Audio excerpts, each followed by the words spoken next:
the UK, broadcasting around the world. You're listening to the Mic Drop Club, hosted by Douglas Hammondisha. Message received. You do not need to know what you need.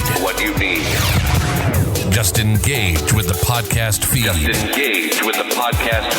Providing weekly insights into cool stuff we've read, saw, did, or heard about what made us say, wow, eureka, damn, nothing is off limits. If it motivates and inspires you to reach your goals, then it shall be discussed. Featuring guest interviews from high performers and people of influence, and weekly awards for the best mic drop moment. This podcast is guaranteed to leave you pumped up for the week ahead. Don't just live life. Make life boom. How you guys doing out there? Welcome to another episode of the Mic Drop Club. Today, we're continuing on with the theme with Jonas Fröjd in about how we can build ourselves up from the internal all the way to the external so that we can reach our fullest potential, so we can live as productive human beings. And today, we want to cover a topic that is, I think, very, very salient and very relative to many, many people, and that is letting go. We all know the passages in many films where the hero or heroine is trying to achieve a task but has to let go of some held belief system, or it could be some physical thing in order for them to move forward in their lives. And in Africa, we got a proverb, and it's not just a proverb. In fact, what this is associated to do is to catch a monkey, literally. You put honey and all these fancy stuff into a little hole in a tree. The hole has to be just big enough so the monkey can put his hand into it.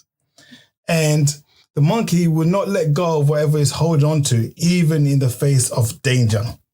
So this is how they typically catch monkeys. So you ambush the monkey and then you club it over the head or do something to it, and it will never run, and then you've captured the monkey. So there's the lesson in there for all of us about being able to let go. And for that, we do need some support. For that, we do need some encouragement. Okay, so Jonas, welcome again to another episode of the Mic Drop Club. How you doing? My pleasure. I'm thankful for having me on the show. I'm really, really, really glad that I found you. So, yeah, I have. I've been off a few days before, but now I reclaimed my focus and I'm back on track. So fantastic. I'm awesome. Fantastic. And we always wish you and all our listeners and contributors good health, because without health, you have nothing. You know, so now you're back. You sound your normal self. In fact, you sound better. So in terms of this theme about letting go, what does it mean for you, and what sort of techniques would you have to enable people to let go of something that could be holding them back? For me, it's the core of that one. I was always teaching my clients like the why. And, you know, if you ask yourself why so much that you actually find your answer, then it's so much easier to have your purpose, to do your best work. And then you will find your deepest strength as well, I think. So the why will help you. So that's what I was thinking about today's talk. Yes. Was like how to let go. If you know your why, it's much easier to let it go. And for example, I have one technique that I try on the clients. It's like thinking of the highway and see all the cars passing by. And you try to follow one car. but it's impossible to follow it all the way the highway because it's too long. So then they will train to let it go. Eventually, it's like they will follow it very long, at longest they can. But when they trained a couple of times, they realize it's easier to let it go within a shorter time. So that's one exercise we do to actually go to the highway and observe the cars passing by. Wow. And then when you're in that state of observation, I want to put something out there and share something with the listeners as well. Very few people know this about me. I'm going to do a reveal. My dream number plate, because you gave the highway example. So you're looking at cars, right? Cars, vehicles, trucks, all of that kind of stuff that's going by, correct? Yep. Yeah. Right. So my dream number plate. I'm not sure about Sweden, but in the UK, we're very hot on having customized number plates. So number plates that could either look or sound like a real word, for example. Yeah. My dream number plate is L42, N for November, L for Lima, B for Bravo. So that's L for Lion, 42, N for November, L for Lion, B for Beta, Bravo, whatever you want to call it, right? And that is, the L stands for look, yeah? And the 4 is looking forward, yeah? 2, not looking back. So I say again, my dream number plate is L42 NLB, looking forward to not looking back. That, and just funny enough that you mentioned the highway thing, so straight away that came to mind for me. So when you're observing these cars there, going and being able to track their progress, yeah, you're still asking yourself the why. Yeah, continuously. It's because why should I follow this car so far away? That's another one. and then the clients realize, I should actually let it go. Yeah. But then sometimes we hold on to things that we have wrongfully perceived that we need in our lives. It could be a toxic relationship with somebody. It could be a bad job. It could be literally a host of things. But we have asked ourselves the why and come up with the wrong answer. When we appraise the why, is there any leanings that we need to do to really see if the why is aligned to our values, our principles, like a set of principles that guide your life? Then you check your why, does it match or correspond to that principle? Yeah, I think you and me are on the same page on that one, because that is also including in the observing on the highway, because I, as a coach, get so much information about the client. Like, you can tell a client who is following, for example, Tesla, the longest way, because it's so, the truth and truth that Tesla is the world's best car, for example. And then I have that as a talking case, because to understand, as you telling me, is it actually the core value about your fundamental thing? So as you say, many people are finding the why they think Tesla is the best car is because of the other people around them has told them that. So exactly that thing, you get so much information when you're observing people for for cars in this example, but I have used particularly anything actually. I think I have like 101 case about different following cars on the highway, or just like you said, watching people on a shopping mall. Yeah. So I just give the right environment to my clients because they are unique. So, but the technique and methods is the same fundamental thing to get the much information that you can break down the core value. Yeah, I like that saying the core value, getting to the core, that thing that's really central. When my kids were younger, they would ask me questions, why questions, and I think they're not unique in that. I think myself, when I was a child, and most children, they get to a certain age and it's why all the time.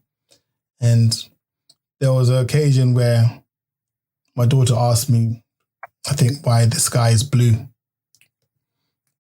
And as a parent, I gave her a wishy-washy, vague answer.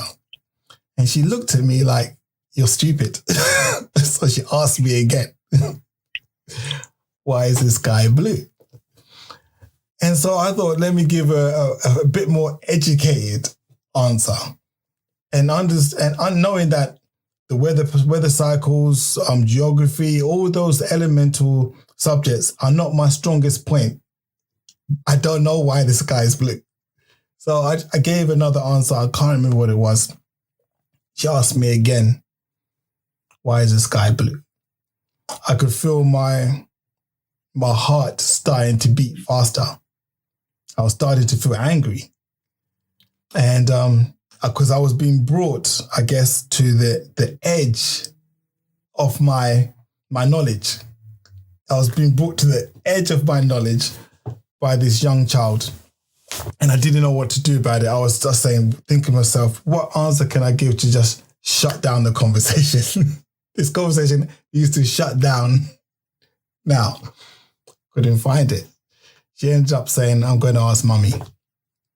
But there's something there in the sense of, if we can ask ourselves why questions and we don't know the answer, you know, what do we do?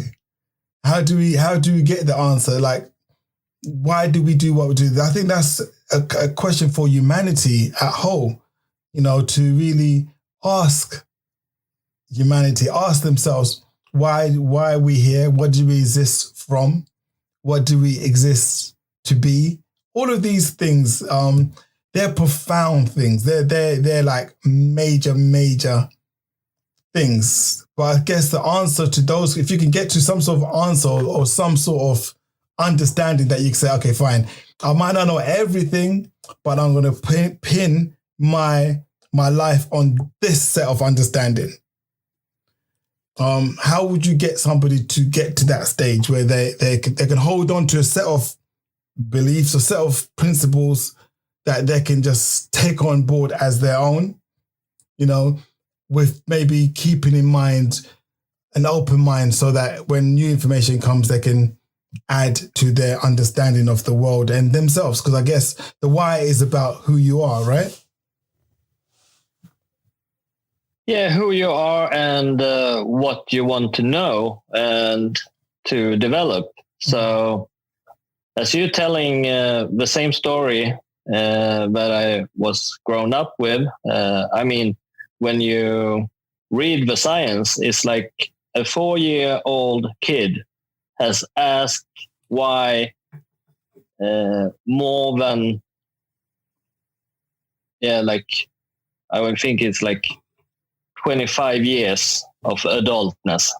Wow. So it's like after the 4-year-old, the age, you stop asking as kid also, because as you tell, the adults, they get annoyed and they want to shut down the why question all the time. So the kids, they don't continue. So I can see when I started to develop myself is when I was asking why on my own questions to myself, when I talking to myself, and I always continuously said, why? Then I need to work on it that again, once more as a person. So I struggle in the beginning to put the question that I really want to know. But in the beginning I was sloppy. So I was like, okay, I tell this to myself. And then I think and hope myself is good with that. But it's like the basic level. And then you realize, okay, you need to step up. You need to have like at least 3 times why. Yes. And then you might come closer to the truth, the core truth, truly truth.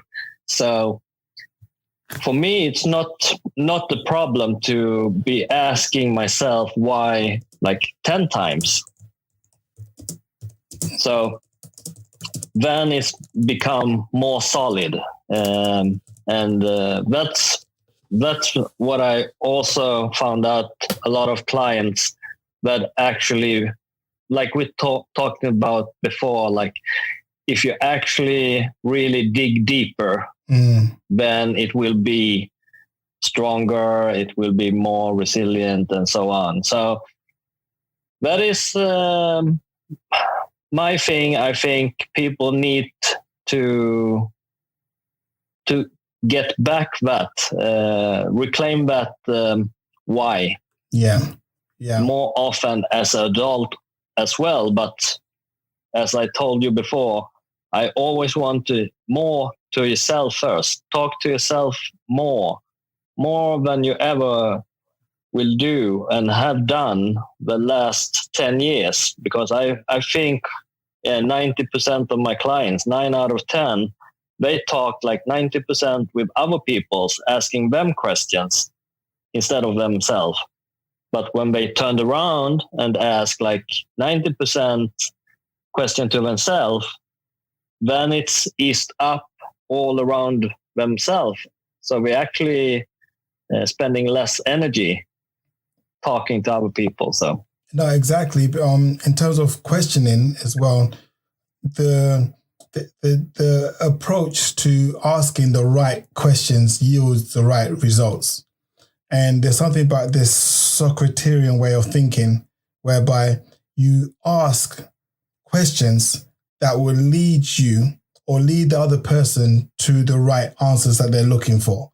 And you're quite right, Jonas, in the sense that when we grow up, or as we grow from childhood to adulthood, there's a cut of time where we stop asking the why because we've hit brick walls with the people we ask the whys for, or we've come to the stage whereby we think we know enough answers to proceed in our lives. So I'm good, I understand. If I touch that cooker, it's hot, I get burnt. If I talk back to my parents, I'll be in trouble. If I don't eat my greens, so you got a list of answers to your most important whys to allow you to survive. So you think. And if I reflect back again now, after I shared that story about my daughter asking me, is the sky blue? Maybe the right answer would have been after the third time, after I really felt I'm out of my depth, to confess, I don't know. I don't know. And maybe we together can go search for the answers. I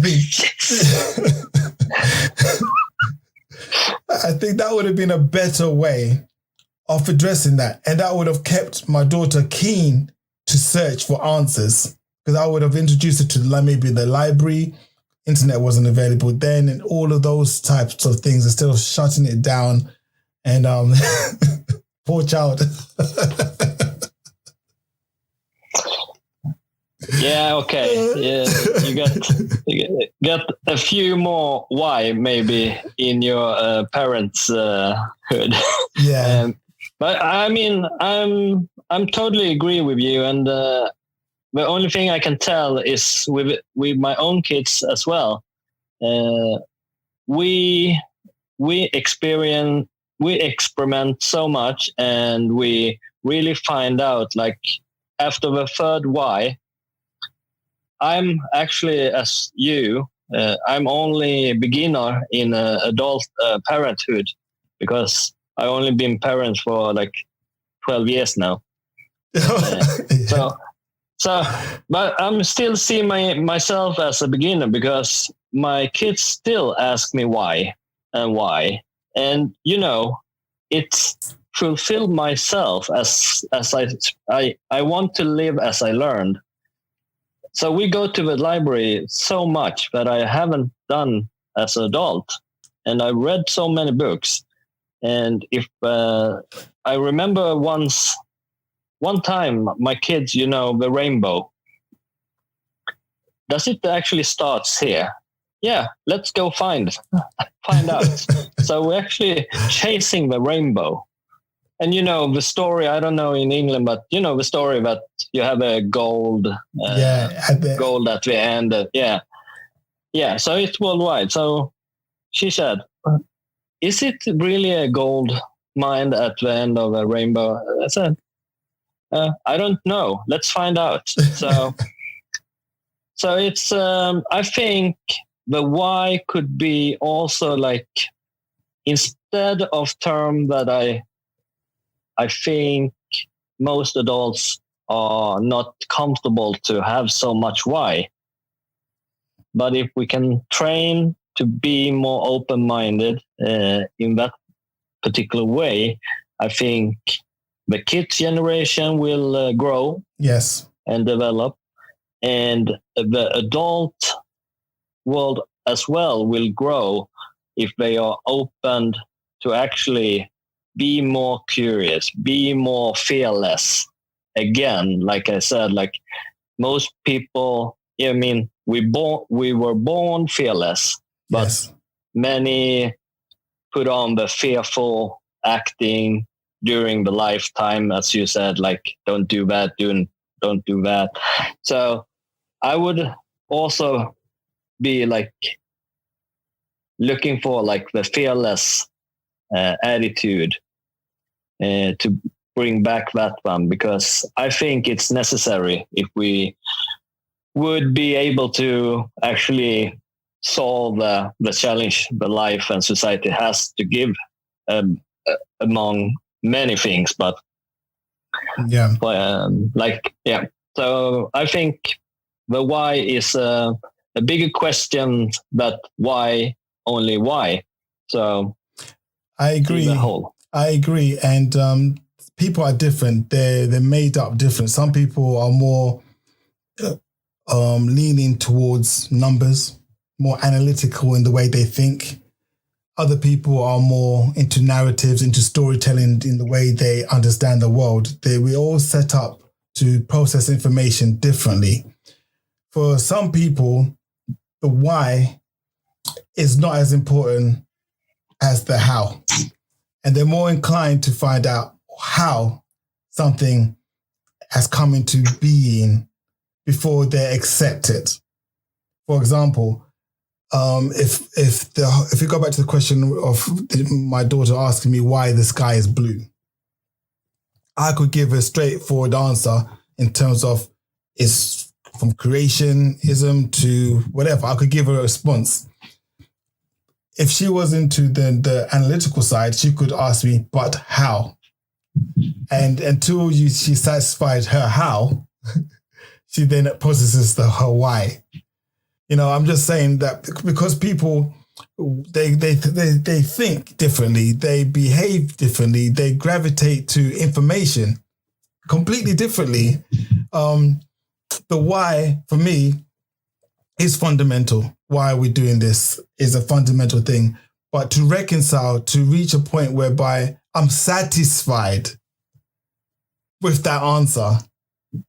You know, some people just keep on digging and digging and digging, and they'll never come out of the hole they dig, because for every why they are tunneling and you need to get to a point whereby you can move. You can, what do we call it? We call this sometimes when you overthink, you can have analysis paralysis. For example, what you're talking about, observing the cars on the highway. Can you imagine some person observing the car to the point they can't see the car anymore? And they're squinting and they're squinting and they're squinting and they're squinting and they won't move, you know, and they're pretending to see the car even though the car is no longer within the optic range, but they're pretending to still follow the car. Some people get stuck, and you see that a lot in relationships, people staying longer than they should do in very damaging relationships. You know, why does this person hurt me? You know, asking that question over and over again, you know, not coming to the conclusion that the person hurts me because the person has their own issues, and accepting they've got their own issues and moving on. They'll keep on, but okay, this person's got their own issues, but why do they have their own issues? Then they're going deeper and deeper and deeper, and all the while, they're falling victim to maybe violence or some sort of abuse because they've gone down that rabbit hole of too many whys without, I guess the key thing here is linking it to the principles. Because I guess you're right. If you link the why straight to a principle, you don't have to do too much digging. No, exactly. Because that's also... Yeah, most common in the highway, once again, is like, if you follow that Tesla to the end of the horizon, I will just tell them, you know, this shall also pass.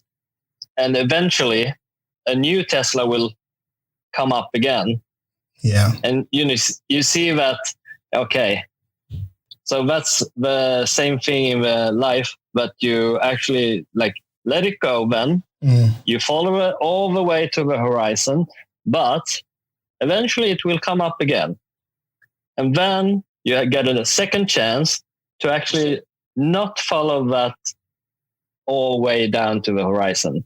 So step by step, you're shortening to keep it.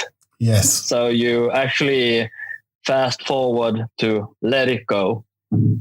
When you know the purpose, why are you following the Tesla to the horizon? Yeah, yeah. Is it the true value of your life? So the same as you said, like a bad relationship. Yeah, because nobody been trained of asking the why question as many times it takes to actually know the core value. Because they stop after one why or two why, or they come up with excuses, blah, blah, blah. So once again, you need to be true to yourself to find actually the core value. Then your life begins, in my opinion. Yeah, I salute you on that one. Asking the right whys. And I think it also feeds back to our previous conversation, Jonas, when you're talking about regaining control.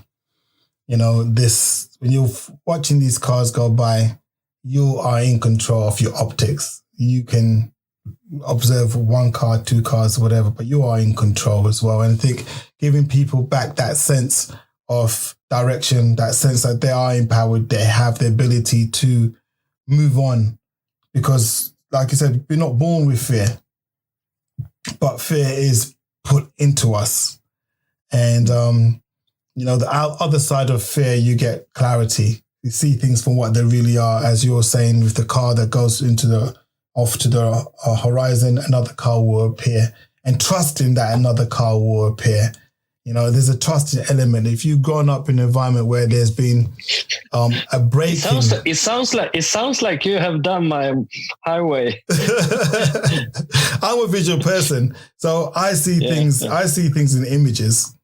I see everything as images in my head. I don't see numbers. I'm a straight visual learner. I have to see it to believe it. I have to see it to do anything. If I don't see myself working, I don't work. If I don't see myself running, I don't run. I have to first see it here, and I see it so clearly. Then I'm like doing it twice because I've already seen it in my imagination. Then it makes me, when I actually do things in real life, easier because I'm just going over the tracing paper in my head. Yeah. So that's the way I've always been. So when you do the highway one, I was actually doing it in my head. Yeah. And as you said, like the highway and the car, you can do anything. Like you said before, like eventually it's coming again. That brand of car or color of the car. So you can associate that with, as you said, life going on. So then it's like you're preparing yourself as well. So it's a really training class to actually spending a couple of hours every time at the highway, because you can live your life through that to actually find anything of your. So the cars is just the images for the life. So blue is the relationship, red is for anything else. So yeah, that's an excellent lesson. That's an excellent lesson. I was going to say to you, any thoughts around the management of the fear? You know, the letting go.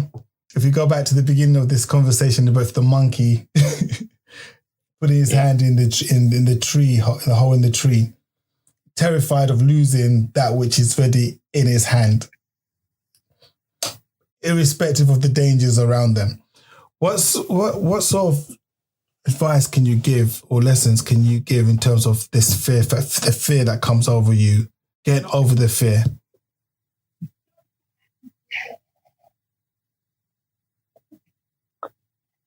I don't think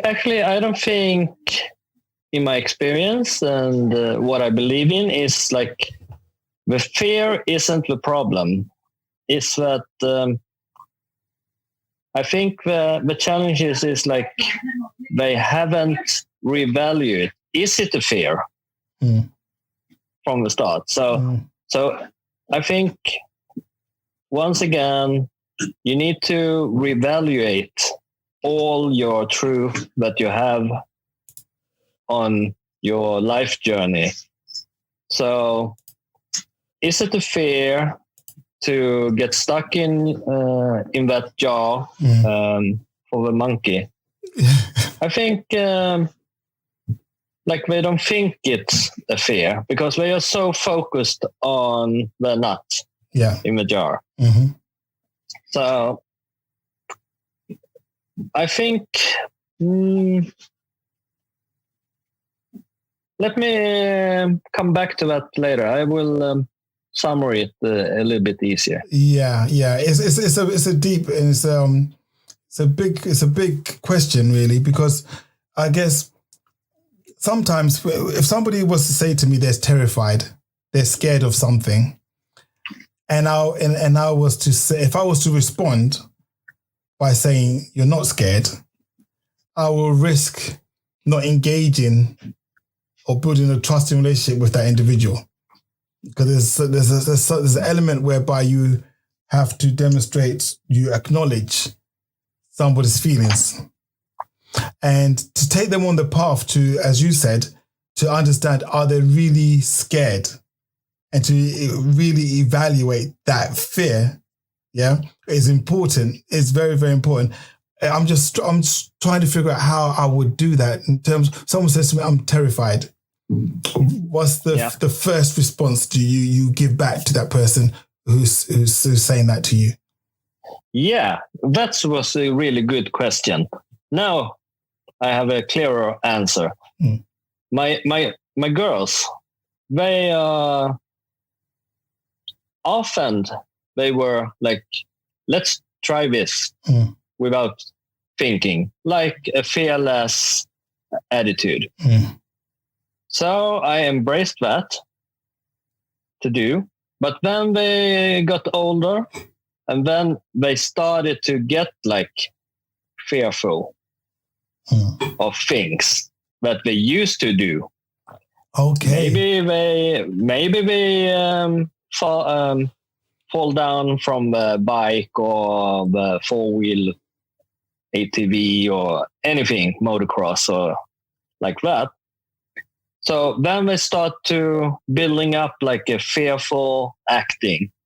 And then I was like, hey, I was embracing that they were fearless. Why not embracing that they couldn't embrace the fear instead as well. So I actually had the same method to like embrace. Yes. So embrace what scares you is more like nowadays when they don't want to try a new thing, or they just show the attitude, I'm scared. And then I just asking them as a 4-year kid, like, why? And then they keep going, and then I say, why? So we ended up at 10 whys. And then 10 whys. Like, 10 whys. And then I got so much, so I actually could start to embrace them after the 10 whys. Excellent. Yeah. So I'm building up on that one, and it works for the adults as well. But you need to actually, why is it scaring you? And when I can hear them, it's just like a truth that somebody else said before, and like that. So I started to actually embrace that scares them, but I embraced them as well, what they're trying. Were acting as a fearless individual. So that was my answer about the fear, and to actually like start once again. Why? Yeah, exactly. Are you scared or feared? Why are you acting? Could it be like your DNA, like you've been programmed by your parents or the environment you grow up in? Because everybody says, you should be scared. And then you start to build up once again, like we talked about before. So I think embrace. It worked for me, and it worked for my kids, and it worked for my clients. So excellent. So you sorry for interrupting. So in terms of in the embracing, you're accepting the fear, and you're doing it anyway. So you tell yourself that you're scared, but you're going to do it anyway. And maybe you're doing it because you are scared. So that way you have evidence to break the fear because you've done it now. Yeah. And, my kid's starting to tell me it's impossible, Dad. It's impossible. And, I have been learned and experienced, but like impossible. Yeah. In Swedish, it's same. It's like, it's impossible until it's done, when we talked about it before. Yes. So I can't agree with them, any person who tells me it's impossible. Yeah, until it's done. Nothing is impossible until it's done. And everything on this planet, on this universe, has been done sooner or later. So yeah, that's very profound. Say again? No, I'm saying that is very profound. Very, very, very useful information. Yes. I mean, it's a viable mindset. And I think it's a healthy mindset for me and for the people I hang around with. I think it's like, of course, you can have a feeling or thoughts about it could be impossible. But nobody can arguing with me when I say, yeah, it's impossible until it's done. Nobody can argue against me on that one, because it's true. On that one. I totally agree with you on that one. I thought, who knew the wonders of technology that we'll be able to communicate over the airwaves and fiber optics cables, spanning probably about 3,000 miles away from me, and we're having this communication. There's visual, there's audio. Go back 2,000 years ago, this is technology that they would never have dreamt of.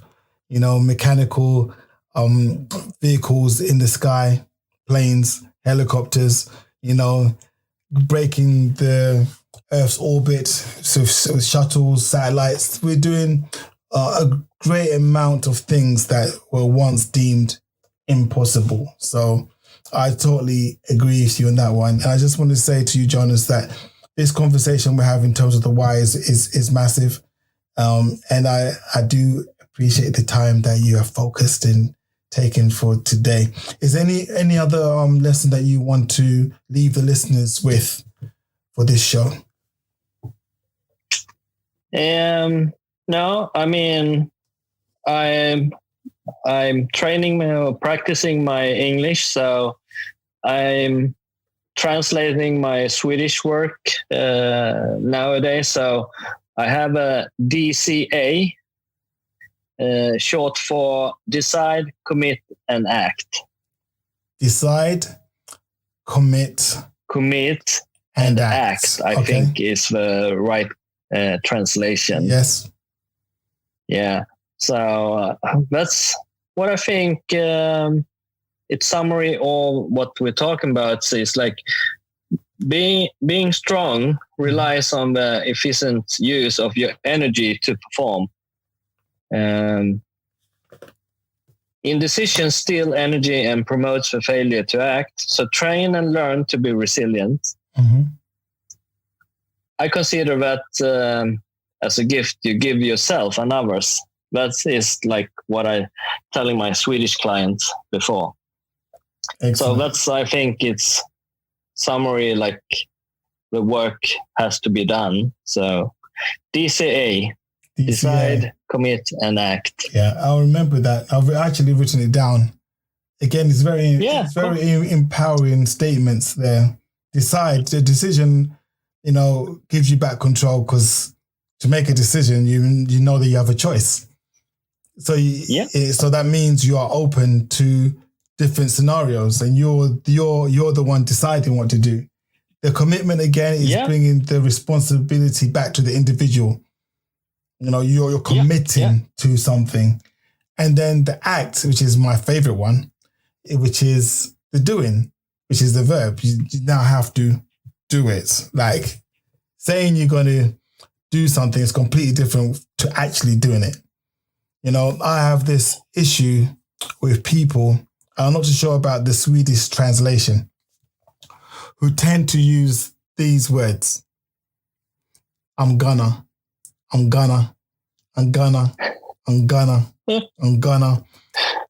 I normally look at them like, in my head, I'm thinking, you're talking rubbish. Where's the action? Tell me you've done it. Tell me you've done it, and this was the findings. This is what you discovered in doing. People tend to say, I'm going to do something. Never do it. They never do it. I think it's the same in Sweden. I mean, when you translated the slogan of Nike, just do it. And just means I'm gonna in Swedish. Yeah. So we have like a child book that the kid always said, I shall only do, I'm gonna. Yeah. Like that.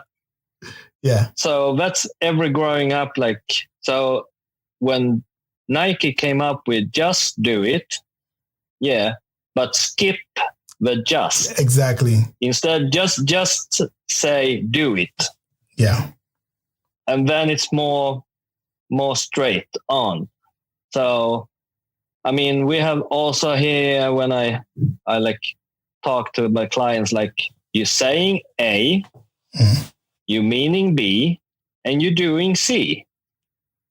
So it's same as again. So when you do decide, commit, and act, I think that summary all the things actually we have been talking about this series of shows. So then we can build it up and put in whatever we want in that one, but we know that we're going to act on that one and commit, and we already decided. Yeah, I like that. I really like, and it's straightforward. DCA, decide, commit, act. It's like it almost reads like computer code. Computer, once you've coded it, doesn't think anymore. It's got once the code is there and it works, it operates. There's no, I'm gonna, no. The commands are there and it's affirmative. Yeah. Sometimes in life, we need to have that same level of commitment, that same level of resolution, and just move. The just thing needs to go do it. I remember very quickly before we go, I'm conscious of time as well on this live stream. There was a time when I was at school and one of these guys who was bullying me at the time, because I was short. I only started growing tall when I was about 14 and a half. Too late because I was about to go to secondary school, about to finish secondary school. So it was a bit too late for me to start growing taller. But anyway, this guy was going to, he kept saying he's going to fight me. He's going to beat me up. Yeah. And so the whole day I was panicking because the first break in the morning, he whispered in my ear, I'm going to beat you up after school. So after the next lesson, he came up to me, I'm going to beat you up after school. And he's saying this in a large crowd of people. Lunchtime, same thing. I'm going to beat you up. And I have impatience. I'm a very impatient type of person, right? I'm impatient. And it was the lesson, because the whole thing he was arranging was after school, we're going to meet at the back of the playground and there he's going to beat me up in front of everybody. That was his plan. He had decided and he was committed to doing this on his terms. So we had one more lesson before the end of the school. Yeah? Where this was going to happen. And I'm now frustrated because all my friends are saying, Douglas, what are you going to do? What are you going to do? I left the classroom I was in to go to his classroom. Yeah. And I stormed in and I said to him, come on then, fight now. And I ran for him like I was possessed. I remember us being at the headmaster's office afterwards. And the headmaster said, Douglas, are you mad? What are you doing? This is out of character for you. And I explained to him the whole story. I said to him, look, he kept on saying he's going to do something and I have no time to wait. So I thought, let's get it over with now. Let's just do it now and it's finished. I couldn't wait any longer. So I didn't get in trouble for that. But then that's when I really knew that I'm a type of person that is more action focused. I do not like to say the word I'm going to do anything. I'd rather show and tell. I'll show you what I've done and we discuss it. And childhood.